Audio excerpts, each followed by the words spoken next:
your job. And he's also right about this. Moms and dads, we roll through a stop sign. I'm going to hit the brake. Which one of your parents taught you how to do that? Oh, that was my mom, Dad, the coach.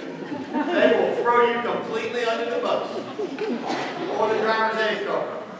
We pull into the food line parking lot. They'll start driving right across the line. You do realize it's illegal to cross white lines in a parking lot, don't you? What? My dad does it all the time. Correct me if I'm wrong, Trooper Corps. I'm not seeing it, Sheriff.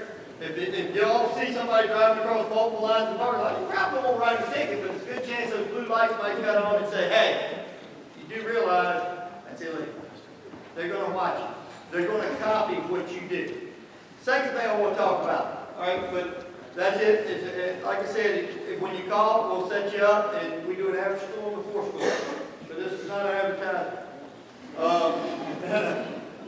Northern Virginia. Coach Sharmack was talking about this, and Mr. Arnold was talking about this. I'm so glad we do this program, guys. This program has saved lives. Period. There isn't a question to ask about that. Look at your children. Look at the other children in this room. Some of you, if I taught you, and you have kids in this class, you probably lost a kid in your class to a car accident. Some of you might have lost 2 or 3. And that's a serious thing. Anytime we lose a child, it hurts. Northern Virginia. Where in the world are the worst drivers in America? Any of y'all ever drive to Northern Virginia? Well, hold on. I ain't going that far. But Northern Virginia, it gets a little crazy up there. If you get on that interstate up there and you run 75 miles an hour, people are going to be blowing the horn and telling you you're number 1 in their heart. They started this a long time ago. And I'm so glad that we started doing this, guys. On the bottom of your test, on the bottom of the license, when I write the license, there's a box down there at the bottom that's going to say, did you attend the 90-minute program? We're not going to be here for 90 minutes, I hope. But there's a box right down there that says, did you attend it in person? And I'm going to ask you, were you there? Did you come listen to the sheriff, the trooper, and I talk? And you'll say, yes, I did. I'll say, please check right here and please check in person. And then you got to sign that you were there. See, the other reason he asked me to come up here is I've been running fire and rescue for about 35 years. And you talk about how a small county people will let you know, Trooper Corps. I'm honest to God, about 5 years ago, 4 years ago, I'm on vacation in Florida. I looked down and one of our deputies is calling me. In fact, I'm getting ready to go to his wedding here in about 2 weeks. I said, oh man, what's up? How you doing? He said, this ain't a social call, Coach. I got somebody's got to talk to you. He pulled one of our young people over, and he made him do 2 things. He made him call his mama, and he made him call me. And I'm so thankful for that. Guys, you think about it. They could have written you a ticket, you gone to court, and you're going, oh my God, this is one of the things that happened. They make you call your mama and your daddy, and they make you call me. That's something he'll never forget in his lifetime. I thought that was something that was really good for those kids. Now, talk long enough about that. He talked about overcorrections. One of the things that we're going to do when we're doing behind the wheel, okay? I'm going to look at the kids, they're going to say, what are we doing today, Coach? I'm going to say, we're running off the road. And they're going to go, I know you're kidding, and I'm not. A great place to practice this, folks. Probably, to me, it's one of the best places. In a local neighborhood, yeah, you can do that. You got mailboxes and all that stuff. Right down there in front of Carriesbrook School. You got a 20-foot wide, well, maybe not 20, you got 15 feet from the edge of the road to the ditch. And it's flat. And it's usually got the grass cut. I pull into Carriesbrook and I sit till there's nobody coming. All right, take a right. Get up to about 35 miles an hour. They get up to 35 miles an hour, and they go, what am I doing now? I said, run off the road. Usually I got to reach over and grab the wheel and go. To make them feel that, guys, they have to feel that. They have to know that I'm not going to whip that wheel back, because if they do, if you ride down the road, if I show up at a crash scene, folks, and it's a car riding this direction, and they ran straight across into that bank, I know that they overcorrected. I don't even have to look. They ran off the road, jerked the wheel, the back end came around and ran straight into a bankrupt tree. Like I said, safely do that. That's one of the widest places in this county that I know of to do that. But run off the road with them. And the last thing we'll leave you with, I have a hard time talking about this sometimes. Number 24. You kids had to listen to this story probably about 4 years ago when you were in 7th grade PE health. The number 24 means life vision. You know why it means that, Bailey? You know what 24 means to me? My family runs a local funeral home. I ride rescue, I ride fire. 24 is the number of kids that I've taught, that I've had to show up and deal with that have died. That's not all of them, guys. That number is way bigger than 24. These are only the ones that I personally had to go deal with. And I'll tell you right now, he talked about walking up to a house. One of the crashes happened right in front of my brother's house. Trooper estimated they were running 112 miles an hour when they went around the curve. There were 4 cousins, 2 in one car and 2 in the other, racing. As they came around the curve, air got underneath the car. They hit the tree with the bottom of the car and it literally broke the car in half. I got there and they handed me a flashlight. You want something to think about? They handed me a flashlight and said, go find the other 2. They're in the woods. Thank God there was not 2 more kids in the car. But I looked down at one of the kids that I taught. I said, I can't sit here. I got to go. I got to get away from this thing. And they had plenty of help. So I drive down to the little church 200 yards away, and I'm stopping traffic. Because when we have a fatality, we're going to stop traffic, and we're going to keep that road closed for 3 to 4 hours until the state trooper gets there and does his investigation. Guess who's driving the 3rd car that I stopped? The young man that I taught his mom and his sister. I'll never forget that. Talk about errands. We had 2 young men. One of them was playing JV football for me. They had a wreck less than a quarter of a mile from Kinsville Firehouse. They were running 85, talking about speed. Went down through the woods. I dug 1 grave for 2 kids. Pay attention. Take it seriously. And remember, there are consequences when you don't act the way you're supposed to. But as long as we do our job, we're going to make it as safe as we possibly can. And like I said, this thing right here, it's a blessing and a curse. If something bad happens to somebody, they call and we can go help them. The curse is when I show up and it's somebody like one of y'all. Don't scare me to death. Don't make me pull up there and look down and see a child that I know. Okay? 2 years ago we did this. I walked in and my first joke of the night was, hey guys, I love living in Fluco. You know, it's a quiet place. You know, we all have exciting things to do on Saturday night. Who all in here did something exciting last Saturday night? A couple of them raised their hands. I said, you want to know what I did? I cut a 17-year-old out of the car. Thank God she was okay.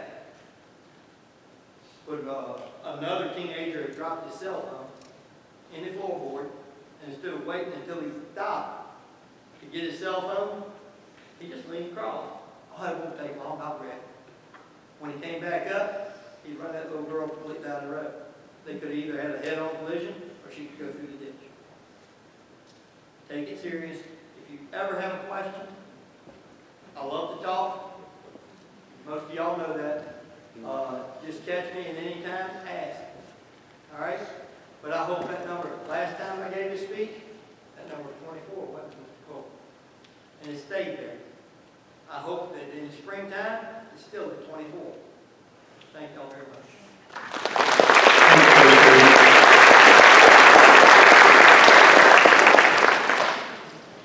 Our next speaker is a member of your faculty here, teaches driver's ed, and that's Coach Sharmack. Coach Sharmack has been a teacher over 30 years and has a lot of experience teaching drivers, so please give him your full attention.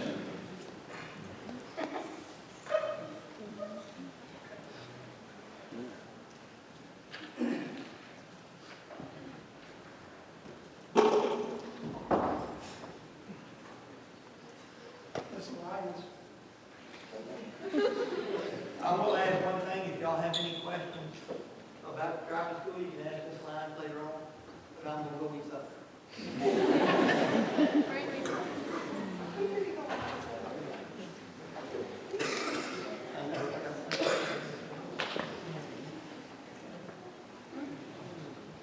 Well, they're going to go over a couple of things. This presentation will be short.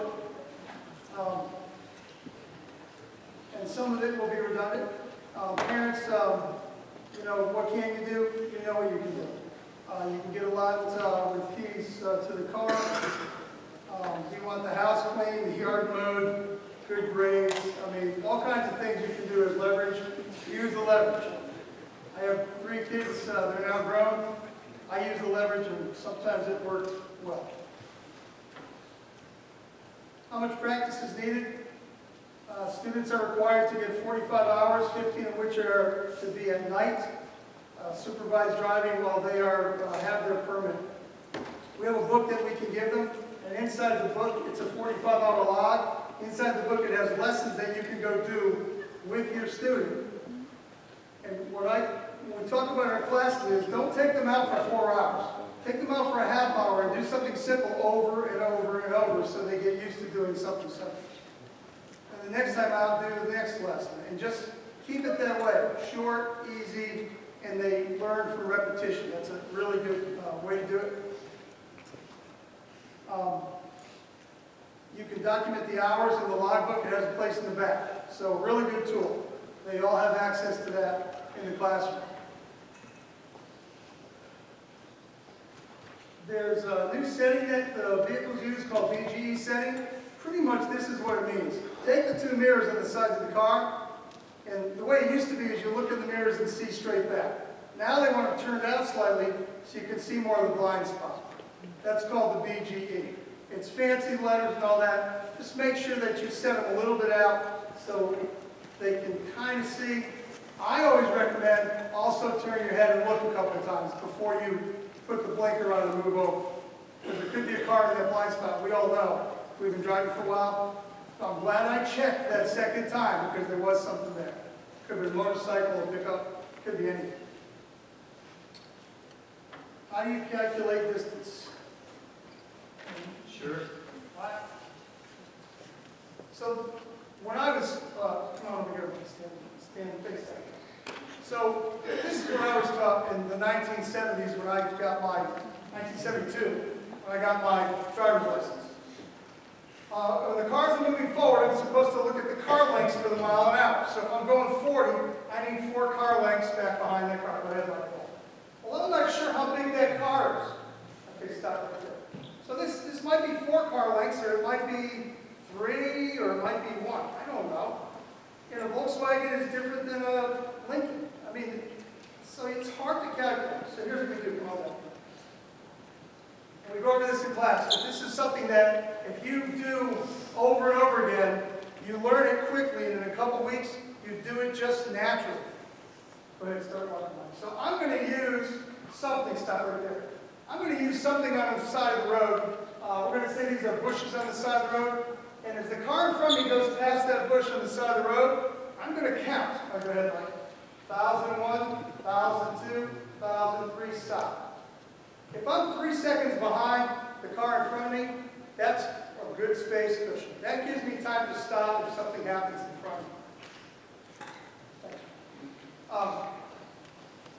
They talk about on here 2 seconds at 35 miles an hour, 3 at 45, and 4 at 70.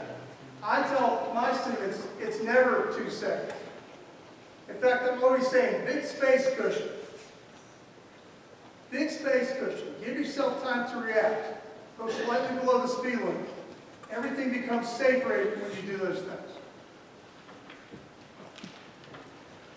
Already talked about passengers and limit your passengers in the car, so I'm not going to go over that. But did you know there's a curfew with new drivers from midnight to 4 in the morning? They shouldn't be driving unless it's an emergency, it's a school function, they have to go to work, something really, just don't let them, hey, I want to go run out to the store, it's 11:30, I'm going to run to Walmart. And they're driving late at night, and chances of accidents increase a lot. So they have restrictions on their license when they first get it.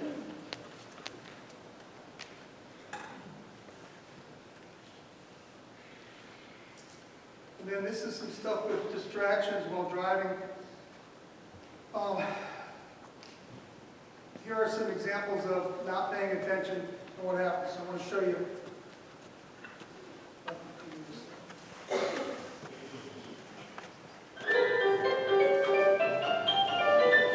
Hi, I'm Richard, this is Sarah, and we're going to perform the amazing colour-changing card trick with this blue-back deck of cards. Now the idea is very simple. I'm just going to spread the cards in front of Sarah and ask her to push any card towards the camera. Okay, let's see. I'm going to go for this card here. Okay. Now Sarah could have selected any card at all from the deck, but she selected the card which is now face down on the table. What I'm going to ask her to do is show us which card she selected. Right, so the card that I chose was in fact the three of diamonds. The three of diamonds, okay, excellent choice. That card goes back into the deck. Now I'm just going to spread the cards face up on the table. Do a little click of the fingers, and you'll see that Sarah's card here has now got a blue back. Not particularly surprising. What's slightly more surprising is all of the other cards have got red backs. And that is the amazing colour-changing card.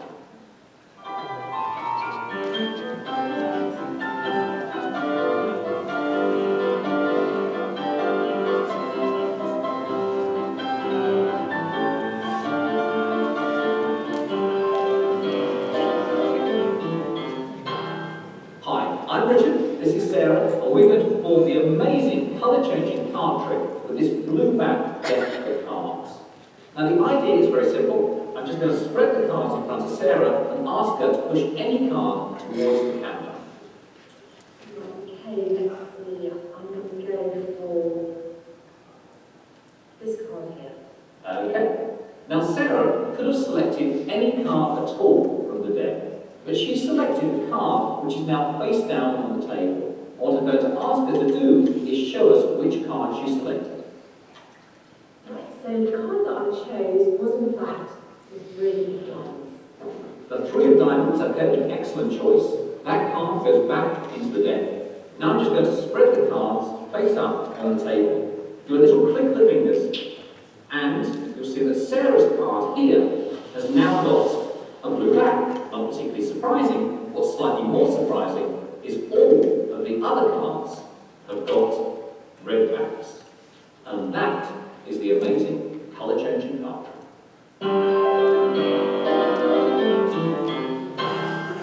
It's an interesting video. It shows you how if you get distracted, you can miss things that are obvious.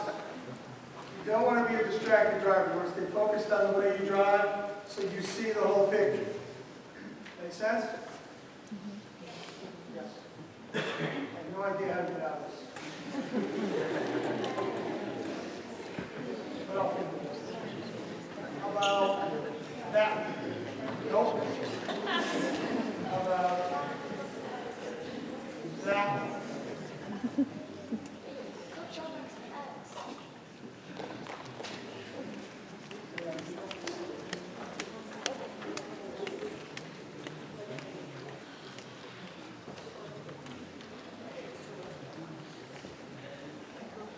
Number one cause of teen deaths, distracted driving. 84% of fatal crashes involve some form of distracted driving. I mean, we're all talking about this for a reason. They're so distracted during school and in the classrooms and everywhere they go with these cell phones. That's going to be the biggest hurdle that you can face when you're teaching them how to drive. Make sure that it's nowhere to be found.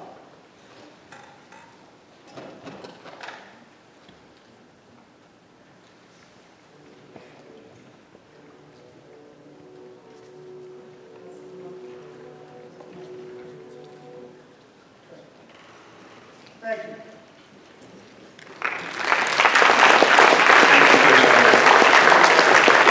Our next speaker, we're very fortunate to have speak at this event, our Sheriff Eric Hess. Sheriff Hess has over 32 years law enforcement experience, a long distinguished career, and he has been our sheriff in Fluvanna County since 2014. Please welcome Sheriff Hess.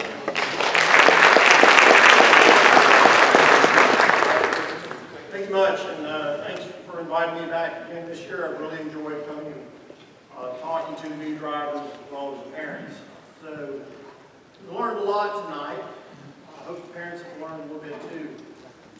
Distracted driving is a problem.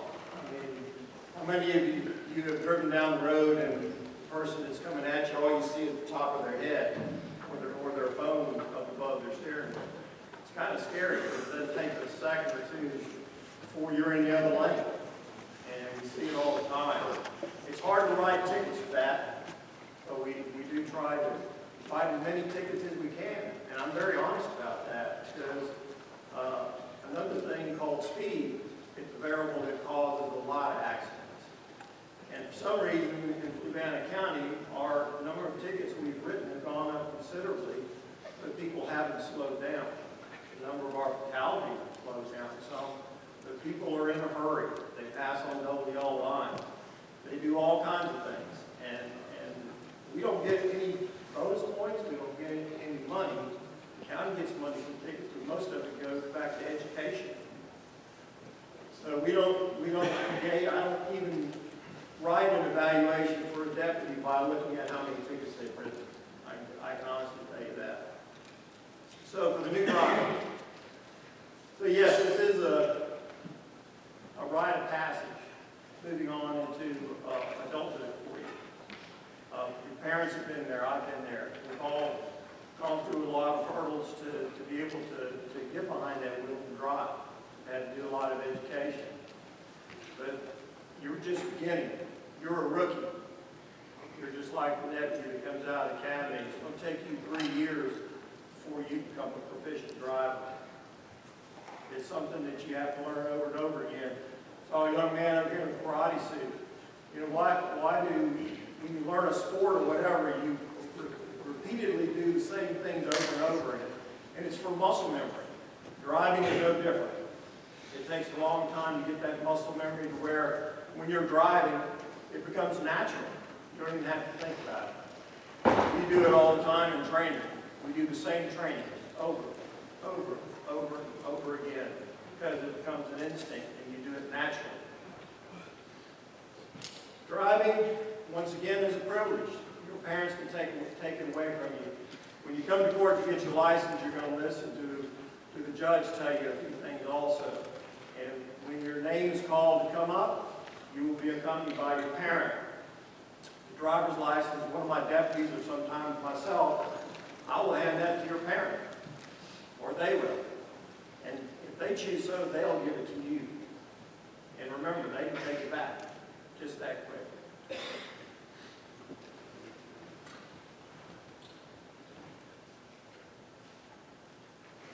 Something that may not have been covered that I feel is very important to cover is when and what do you do when you have an encounter with a law enforcement officer, whether it's in this county, out somewhere in the state, or even in another state.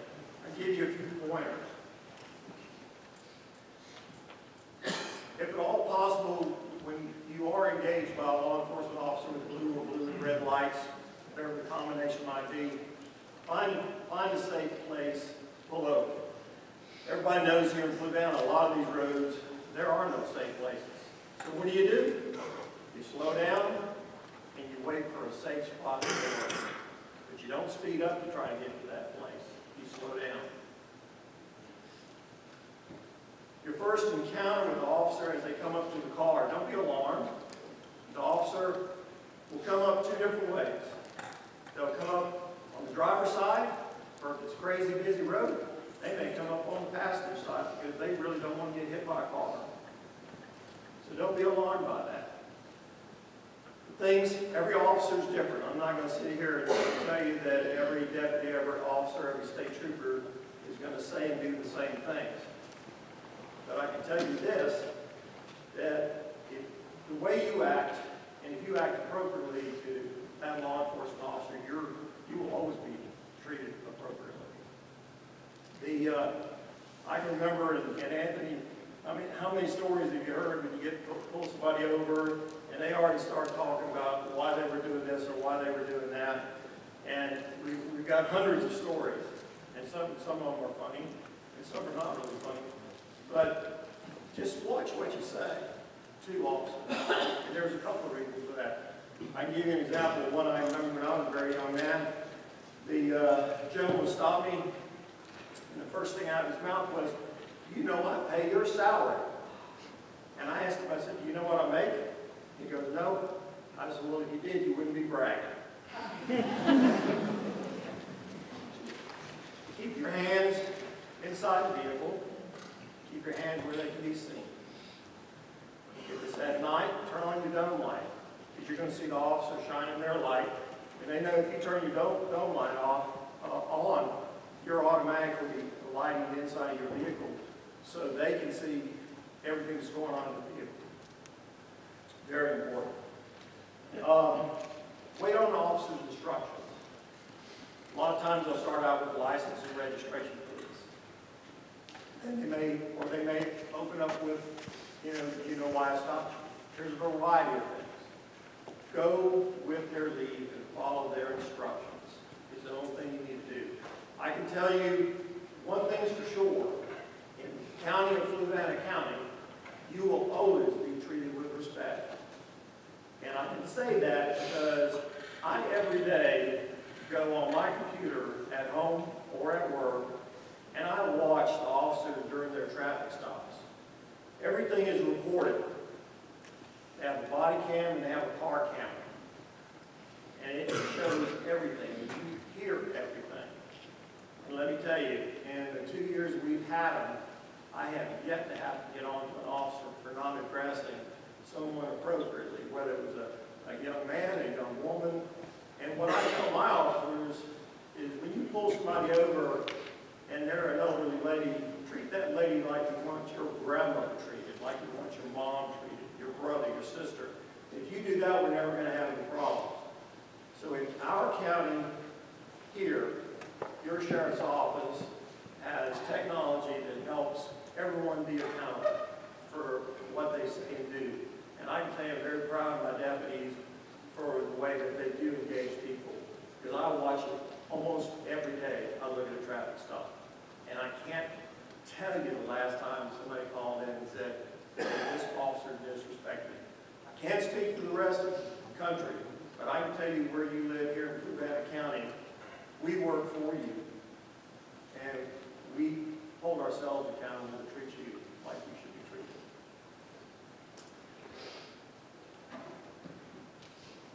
So if you treat them with respect, I guarantee you, you will be treated with respect. And in some instances, people don't treat with respect, and they're still treated. They will still treat you with respect. Parents. So I know I raised 3 children myself, 2 daughters and a son. And when the first one drove away, I don't know about y'all, but it was a milestone for me. Learning how to go to sleep, learning how to deal with mild panic attacks, especially when the daughter started driving. It all comes about because you're a caring parent. And there are 2 types of parents. There's a responsible, caring parent, and unfortunately there are some that aren't responsible to their children and their needs.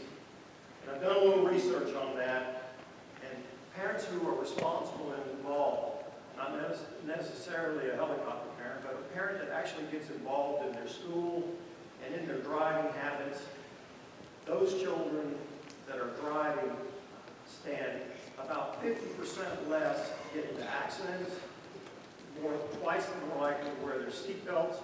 They're 71% more likely not to drink and drive. And it's because they have the loving care of their parents. And even though it might not seem like that to the drivers, but that's what it comes down to. So what I would say to the parents, be a responsible parent, set rules for driving. Remember, unless you have a my daughter's son that has their own job, they're buying their own car, I believe it belongs to you. And you set the guidelines as to how and when that vehicle is going to be used. You're paying the insurance, you're paying for the gas. So set rules, stick with those rules. Monitor what your child does. Your child, if you're like me, when I was young, I slept in at 10 or 11. Go out and see what's in that car that they came home in. Be a nosy parent. A nosy parent's a good parent. A nosy neighbor's a good neighbor to have because they're going to let you know when people come around. So, but let me tell you, if you can help your child by sitting down and having a conversation and head off a possible problem in the future, you've done yourself and promoted your child a great deal of good. Talk with them about their driving behaviors. There are apps out there that you can get for your vehicle. It will tell you how your child is driving. We have them in our car cameras. We can set our car cameras in our cars to where as soon as the officer goes over a certain speed, it already starts recording everything. Same thing with when the blue lights come on. It backs up a little bit and starts recording from 30 seconds back. But most of all, be supportive. You have to be very supportive to your child. It's all part of being a parent. And we have to go the whole length of being a parent. In my endeavors of raising children, I unfortunately had the pleasure of joining a group of parents, and it's parents who have lost children. Lost a child, 21 to ovarian cancer. December 27th will be 8 years. Might as well be 8 days. I'll tell you this, 2 years of going to that group, I was learning and doing well. But why I stopped going is because it hurt too much to watch parents who didn't get to say goodbye to their child, who lost them in an accident. I held my daughter's hand when she was born, and I held her hand when she died. Parents that have lost their children in car accidents is a horrific thing.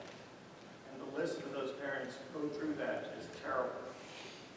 Like Anthony said, I don't even know today that I could go up and do that and talk to a parent that's just lost a child in an accident. It's very traumatic. So kids, be responsible. Don't put your families through anything that you don't have to. And take care of each other. And parents, please be